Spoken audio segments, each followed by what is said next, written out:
If you are a highly sensitive person, then you might also be someone who experiences seasonal depression. I know that I identified as an empath for so much of my life, and as the seasons would shift, I would shift emotionally with them. Winters were always a hard time, were always a dark time, and I noticed that different times of year were always a little bit more challenging than others. So I wanted to share some tips that could support you with seasonal depression and also help you understand perhaps what could be going on here. So one of the things that I noticed before I came to understanding what it means to be a highly sensitive person and an empath and someone who's extremely emotional, I really blamed myself for my seasonal depression every single year. The more I understood how to be a conscious explorer, how to be someone who explored the depths of my own mind and could go back in my own history and identify patterns and things like that, the more that I could see that there were patterns of traumatic events in the winter. The winter was always a really, really hard time as a sensitive person. And this doesn't have to mean that you experienced some big trauma in the winter. I remember always feeling unsettled getting dressed in the morning. I felt like I didn't have clothing that I felt comfortable in. I felt very restricted, very cold. I did not like to have very warm foods. That's something that does not work with my body type. But being someone who's so cold, I was always having these warm foods. So the more I learned how to eat for my body type and the more that I learned how to be an empowered empath, an empowered sensitive person, the more I could stop blaming myself for my seasonal depression. And I'm now coming up on just about my third year. We're now entering winter. It is now fall, without seasonal depression, which is so exciting. So a few years ago, I absolutely hated the cold. I hated the snow. I hated all of the things that had to do with the winter, and I purposefully lived in as warm of a place as possible. But even if you live in a warm place, you might still experience the symptoms of seasonal depression. And that's because our lifestyles change with the seasons, whether you want them to or not. So I want you to take into mind that as sensitive people, our bodies are very receptive to our environments.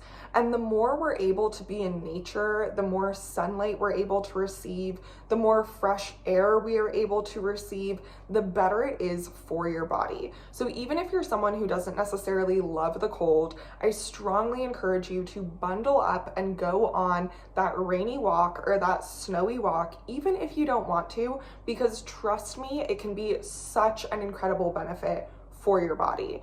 Another thing, if you get really cold, how I do, is to make sure that you have proper clothing, make sure that you create a safe space for your body to feel comfortable in the winter. For me, I've created an infrared sauna in my bathroom, which I absolutely love. I have all of my red lights in there. I even have a heater in there. So after my super cold walks or on super cold days, I can always go in there to meditate and to defrost, so to speak.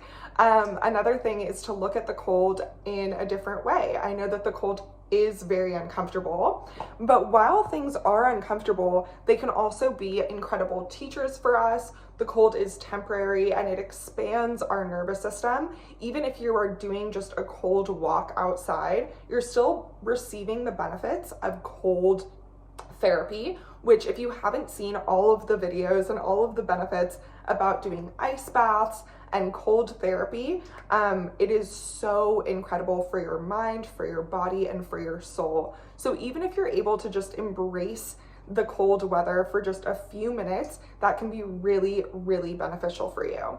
Another thing that could really benefit you is starting to eat seasonally, starting to honor the seasons. This can help you start to romanticize the seasons, and you don't have to romanticize them in the same way that other people do.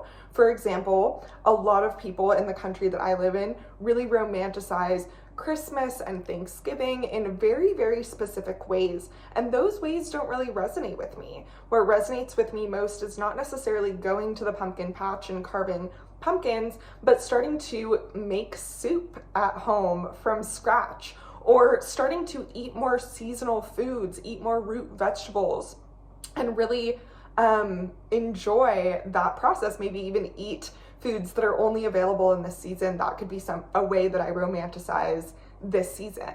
I know for so many very sensitive people, myself included, we can be very resistant to having structure and having schedules.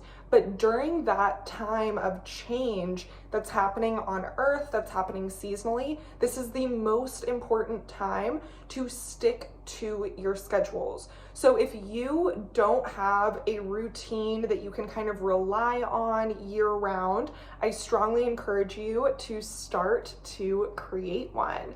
This is a way that we can feel grounded. Maybe it's making your bed first thing in the morning every single day. Maybe it's having like a Sunday family night check-in where you check in with your kids and your husband and make sure that everyone's on the same page and we know what's happening this week.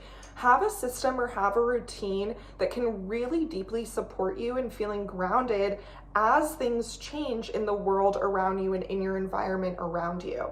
Even though you are very, very sensitive, this is incredible, and you can navigate these big changes by having systems and ways that you feel grounded and stable in your own schedule and in your own life. Another way to do that is to make sure that you are exercising regularly. So often as the seasons change and as we go into winter, we start to limit our exercise without even realizing it. You might notice that you're walking less, you're parking closer to your destination, things like that. That's completely okay, but make sure that you're deliberately doing some exercise and some movement that can help you stay connected to your body. I know that when I had a really bad seasonal depression, some of the things that I would do literally all day is like watch Netflix all day or just scroll all day. And I would end up feeling so much worse about myself at the end of that. And I honestly felt like I was like rotting my life away. So one of the ways to not do that is to make sure that you are doing a few things each day that help you feel connected to yourself in your body. And when you are embodied as a sensitive person, you're able to navigate your intuition, you're able to navigate the changes that are happening. Now, being a sensitive person means that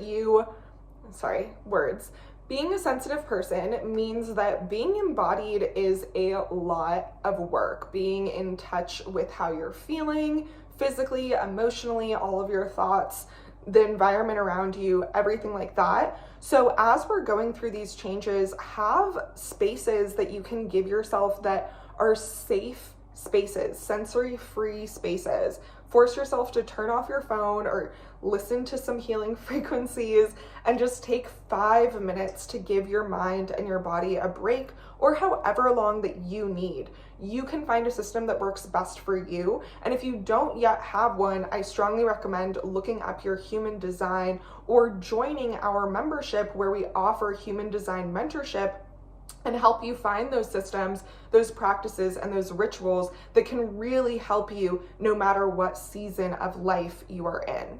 The last tip that I have about seasonal depression is about change. Change is hard, whether you are a sensitive person or not.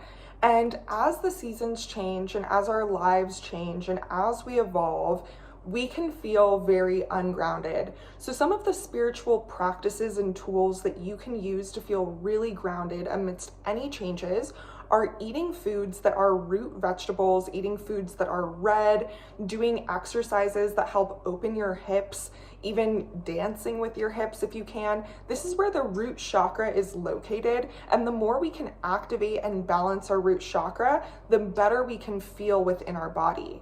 Finding gentle exercises that you can do while watching TV or some hobbies that can really captivate you and make you feel romanticized in your life throughout this time can also really deeply support you. It is perfectly okay and it is perfectly human to struggle through changes throughout the year. It is perfectly okay to have bad days or to even have multiple bad days in a row. And I want you to know that that doesn't mean that you are off track or that there's something wrong with you. And sometimes having a consistent weekly routine or a consistent monthly check-in system is going to be a lot more supportive for us, especially as these seasons change. I just want you to know that no matter what you're experiencing right now, you are absolutely going to be okay. And what you're experiencing is only a testament to how incredibly human and divine you are. So even as we go into these seasons, even as you might go into maybe you're watching this before going into a depressive episode or having a low time, whatever is going on in your life, I just want you to know that things do improve, and you don't have to sit around and wait for them to improve. You can start doing small things every day to help you feel more and more connected to yourself and more connected to your purpose. I really hope that you enjoyed this video. If you did, please give it a thumbs up. Join our YouTube soul family over here by subscribing to this channel, and I'll see you in our next video.